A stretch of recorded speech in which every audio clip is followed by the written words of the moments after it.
there is no hatred and there is no prejudice in what these Newcastle fans are doing.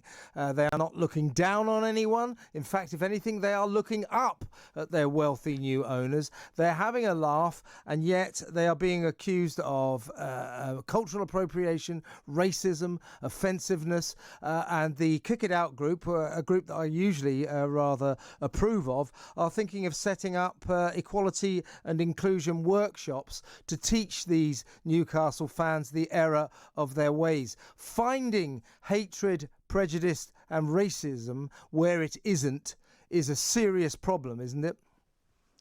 Absolutely. I mean, just when you think the woke agenda can't get any worse, you have a story like this. As you say, they weren't being racist at all. If anything, they were being favourable towards their new Saudi owners. They were paying tribute to them with a bit of Geordie sense of humour. You know, there was no malice.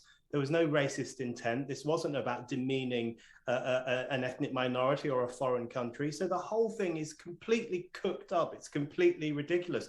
I think what it shows is that the anti-racism industry, and it has sadly become an industry, when it can't find real racism to tackle, it just invents racism. It just sees racism where it doesn't exist in order to feel important, in order to have a mission, and in order to talk down to people. And in this case, in order to re-educate Newcastle fans who are apparently uncouth and regressive. The whole thing is nuts.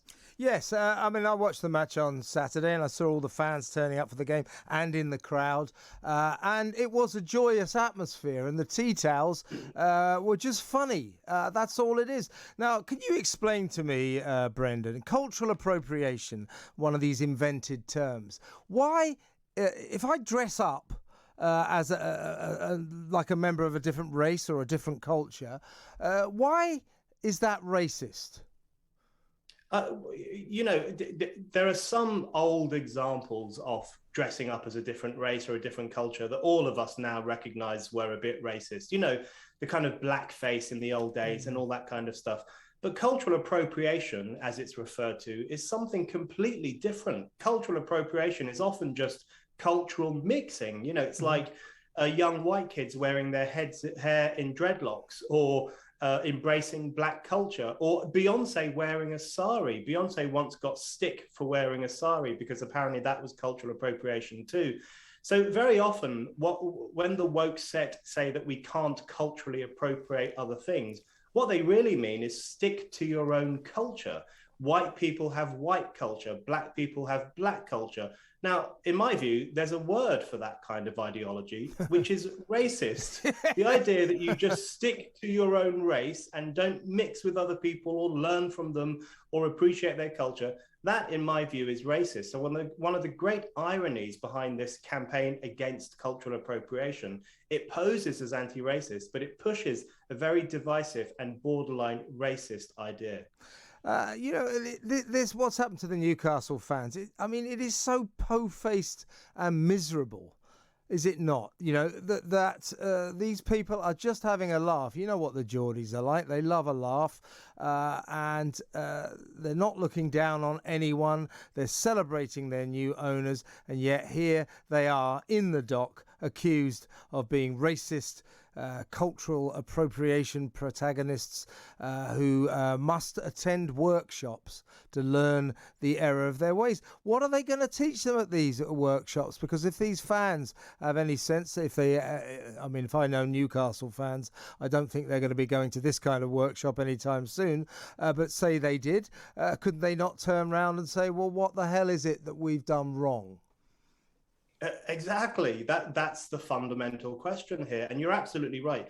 This is so po-faced, and it really does speak to, you know, the middle classes are often quite outraged about what happens at football games. They don't like the chants.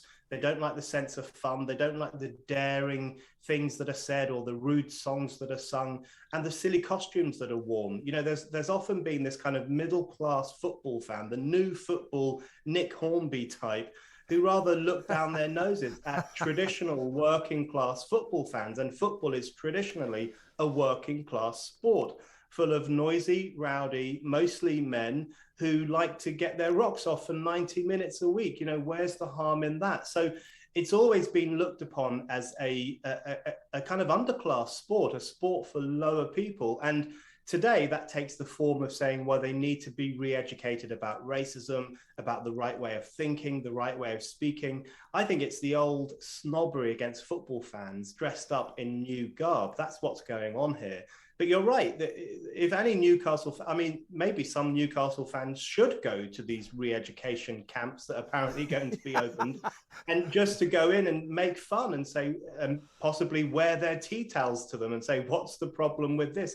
I think it's time football fans pushed back against this and refused to be patronised by these kinds of people. Yeah, we're looking at lots and lots of pictures of the Newcastle fans dressed up in their exotic headgear, and it's just funny. That's all it is. Only recently, Brenda, there's a rugby team, professional rugby team called the Exeter Chiefs, and their fans wear Native American headdresses. That's what they've always done, and they were playing an away game at Coventry, and we're talking about the joy killers, the middle-class joy killers of sport.